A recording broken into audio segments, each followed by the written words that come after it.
Magandang araw po sa inyong lahat mga kaubayan at welcome back dito po sa Pinas News Review at ito nga mga kaubayan, approve ni former PRRD, nako, Sara Robin sa 2028 po mga kaubayan na. Yan, nagtatanong po At ito pa mga karibin natin, John Vic, pambato ni Lisa sa 2028. Nako, yan po ang ating alamin mga karibin natin.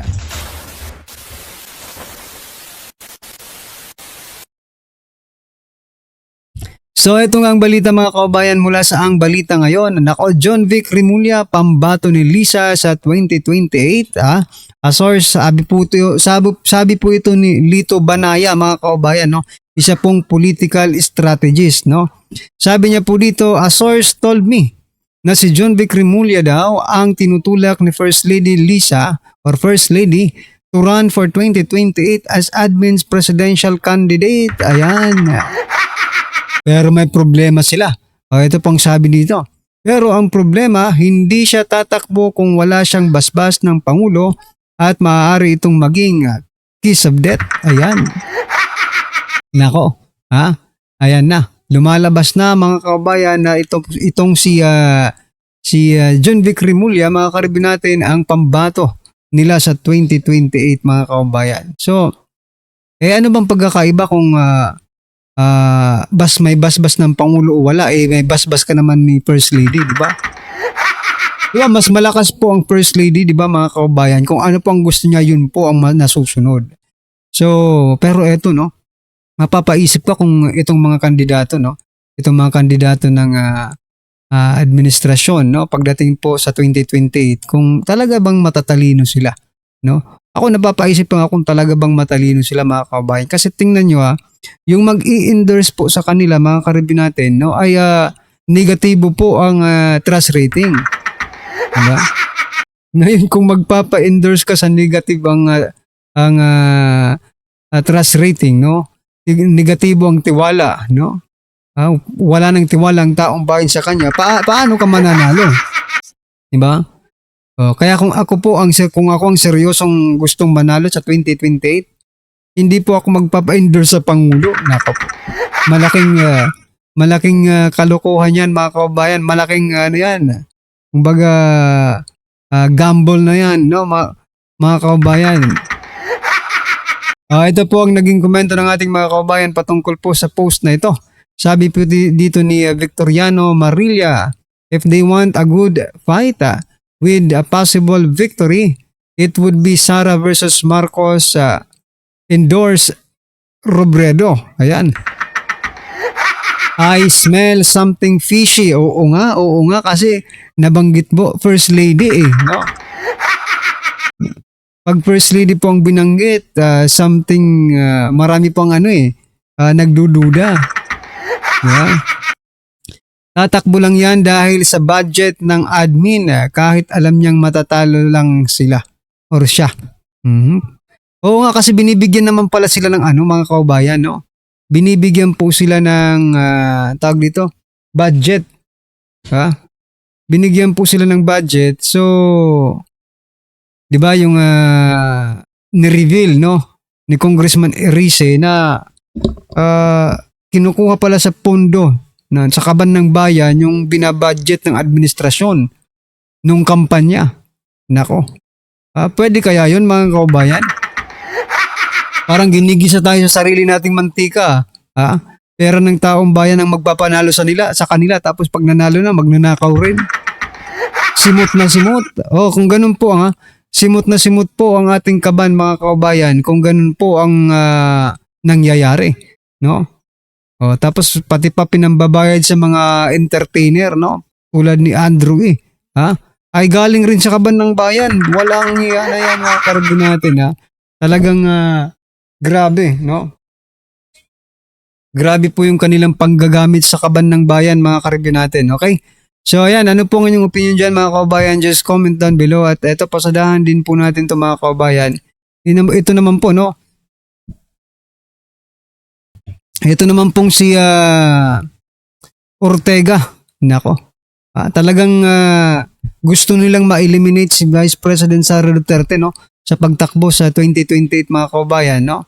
Kasi kahapon may balita po na gumalaw na po ang DOJ, no?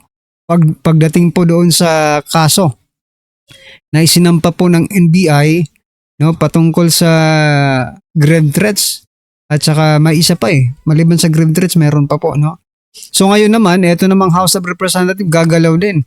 Oo, pero napakakapalmoks Oh, napakakapalmoks po nitong mga House of Representatives natin, mga kababayan. Isipin nyo Oh, si Vice President Sara Duterte is ipapa-open nila yung mga bank accounts, di ba? Para matrace di umano. Ha? Pero yung sa flood control, mga kababayan, hindi nila sinabi yan. No. Hindi nila sinabing, okay, i-open natin yung bank account ni Saldico. Okay? I-open natin yung bank account ni former Speaker Martin Romualdez. I-open natin yung bank account ng mga sangkot dito sa flood control. Wala namang ganun, mga kababayan. Wala po tayong narinig na ganun. Kaya ito, ano na lang to, lukuhan na lang ito, mga kababayan, no? Para palabasing masama, no, ang imahe ng Vice Presidente, mga karibin natin, no? Ito po kasi yun, no. Bank accounts ni VP Sara na isilipin ni Ortega. Sa gitna ng mainit na isyu kaugnay sa biglaang deklarasyon ni VP Sara Duterte ng kanyang intensyong tumakbo sa pagkapangulo sa 2028, ibinahagi ni House Deputy Speaker Paulo Ortega na maaaring suriin ng Kamara ang mga bank account ni VP Sara bilang bahagi ng umano ng impeachment proceedings laban sa kanya. Ayan na. Gumagalaw na sila, mga kababayan. Samantala, eto po, marami po ang hindi nagustuhan ang kanilang mga gagawin. Okay?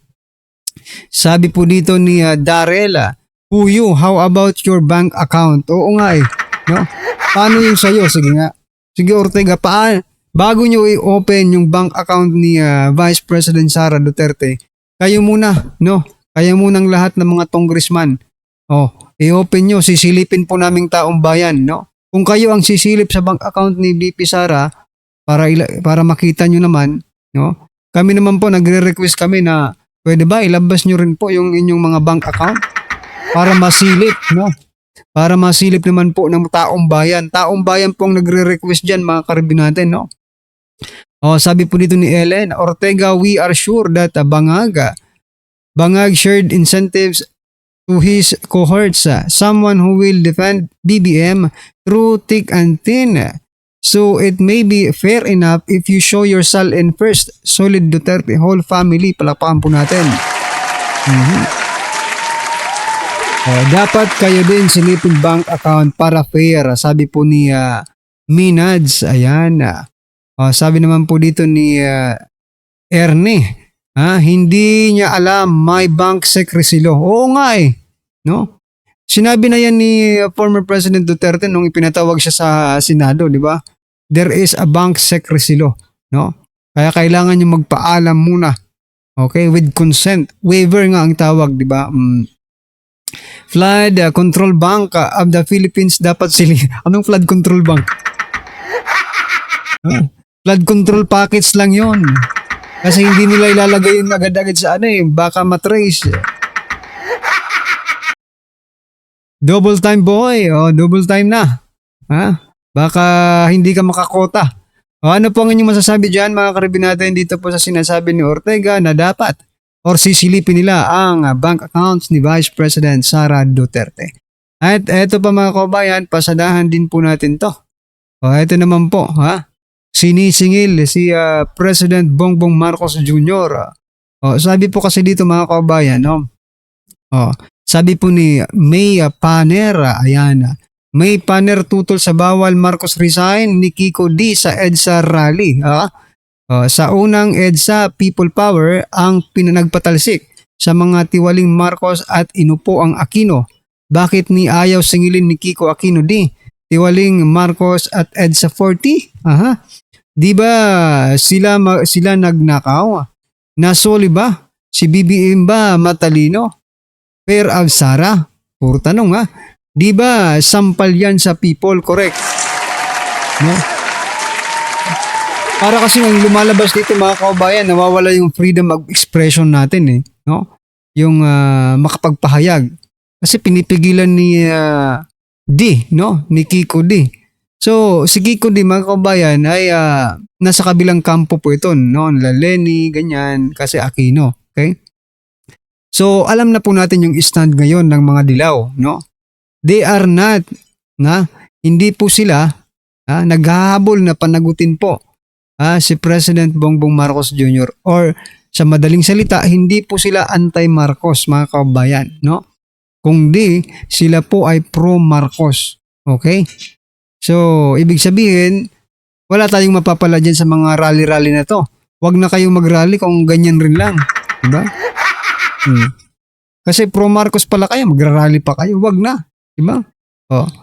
Kasi, tingnan nyo mga kababayan, pag Duterte, ang bilis-bilis ng mga ano na ito Like for example, yung mga congressman, di ba? Yung mga senators ng mga dilawan. Nako, ang bilis makapagkomento mga kababayan. Kaya masasabi natin kayo ay mga pro-Marcos sa panahong ito. Di ba? O bakit hindi na sinisingil dito ni dapat singilin na. Nagsoli na ba? Singilin na daw si Marcos mga kababayan.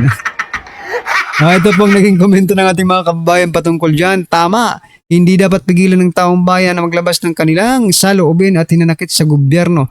Yan ang maliwanag na paglabag sa Article 3, Section 4 ng ating konstitusyon. Freedom of speech, palakpakan po natin. Takot sila pag-resign ni BBM, Saras ang papalit. Oo nga no? So yan mga kababayan, ano po ang inyong opinion patungkol po dito? Just comment down below at eto mga kababayan, pasadahan po natin ito. Nako, ang sabi po dito mga kababayan, Senator Robin Padilla ay bukas maging VP ni Sara Duterte kung may basbas ni former PRRD. Aba ito mga karibin natin, pakinggan po natin to at bigyan natin ng reaksyon. In case may clamor, are you open sir? In case may clamor for Duterte Padilla tandem po. Sino naman wala naman sigurong tao na hindi maliligayahan kapag tinutulak ka ng iba. Kasi ganyan din naman ang ginawa sa akin ni Digong. Hindi man ako kasi politiko talaga Si Digong lang naman talaga yung nagsabi sa akin na pumasok ka sa politika. Dahil ayoko talaga ng politika. Gusto ko lang sabihin sa mga kaibigan ko. Kaibigan ko kasi si Jimmy. Kaya ganyan yan, Jimmy. Maraming salamat sa mga kaibigan ko na nagtutulak sa akin at sa paniniwala po ninyo.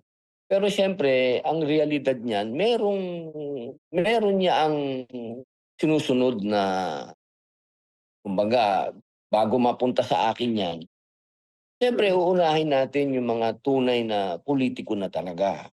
Una dyan ay si Manang Amy Marcos. Pangalawa ay si Senator Alan Cayetano. Susunod ay si Senator Bongo. Ang susunod dyan ay si Senator Bato. Merong hierarchy yan Hindi po pwede na ako kagad kasi ako'y bago lang dito sa politika. Meron tayong susundan na kapag sinabi mong Duterte supporters at mga loyalist ni Duterte, meron talaga yon na sinusundan. At para sa akin, ang pinaka-senior niyan ay si Manang Aimee. Dahil makikita naman natin nung nanalo si Digong ang unang. Pero mga kababayan, marami po ang ayaw no? Pasensya na po, Senator Robin Padilla, marami po ang may ayaw, no? Dito po kay Senator Amy Marcos na maging Vice President Sara Duterte. Ang gusto po ng taong bayan, kung hindi po ikaw, ay si Senator Rodante Marcoleta po ang maging Vice President ni President Sara Duterte, mga kababayan, sa 2028. Unang sinasabi ni Digong, gusto niyang mag-unite ang mga Pilipino, kaya niya pinalibing si Marcos Sr., 'di ba, para matapos na ang hidwaan ng mga Ilocano at ng ibang Bisaya na ganyan. Yun ang mga ideal ni ano yan, mga ano ni Digong. So ako sumusunod lang do'n. Mm, Ako'y nagpapasalamat sa mga nagtutulak siyempre, maraming salamat po sa inyo. mm.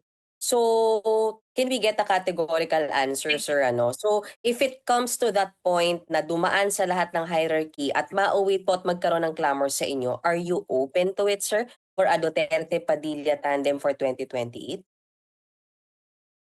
Pag-utos ni Digong, pag-utos ni Digong. Walang puwedeng mag-utos sa akin kahit sino, si Digong lang.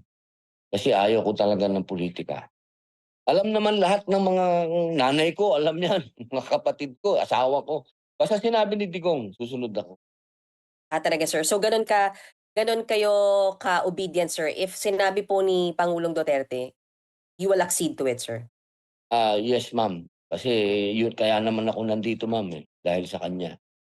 Mm. Sir, push it further, sir, ha? In case nga po talagang iutos sa inyo, are you ready for a higher position po?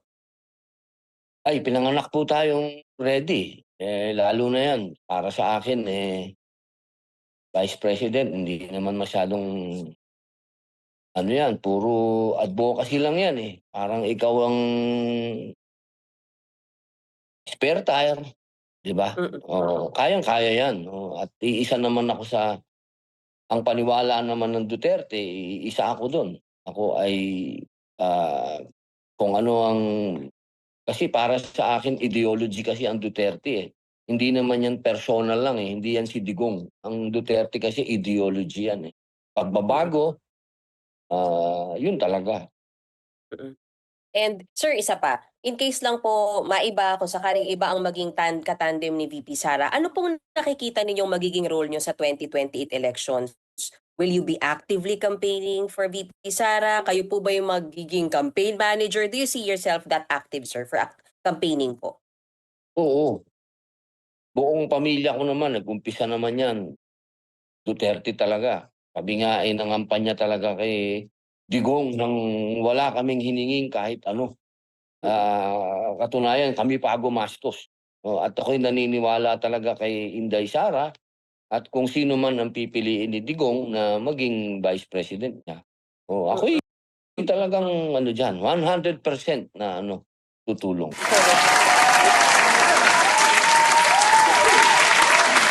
So yan mga kabayan, ano po ang inyong opinion, reaksyon patungkol po sa video ito? Just comment down below mga karibin natin. Maraming salamat po.